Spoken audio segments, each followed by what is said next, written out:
o'lik tilga bo'lib qolmaydimi yoki til yo'qolib bormaydimi, o'zbek tili yo'qolib qolmaydimi deganga ba'zida qo'rqib qolaman. Haqiqatdan tilni o'lik tilga aylanishiga juda ko'p sabablar berilgan, lekin men asosiy 3 tani qabul qildim. Ya'ni birinchisi, agarda o'sha til o'z mustaqilligini qabul qilmasa. Biz qabul qildik. Xudoga shukr. Ikkinchisi, agar o'z yozuvini qabul qilmasa. Biz ota-bobolarimiz o'sha boshladikmi 26-29-yilda lotin yozuviga o'tishdi va lotin yozuviga o'zimiz grafikaga o'tdik yozuvimizga va uchinchi eng qiziqarli sabab ko'rsatilyapti.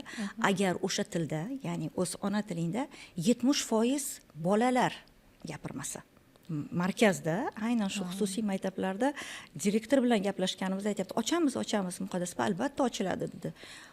Oxiriga kelganimizda ham o'zbek tili sinflari va xursand bo'ldim. Nufuzli maktabda ham o'zbek tili. Lekin 7 ta bo'ldi. Nabor yo'q, ya'ni yig'ilmadi. O'quvchi yig'ilmadi va ocha olmadik degandan keyin ana endi haligi aytilgan 3-shart bor edi-ku. Shu 70% bolalar gapirmasi degan narsa menga o'shanday urildi-da shu narsa.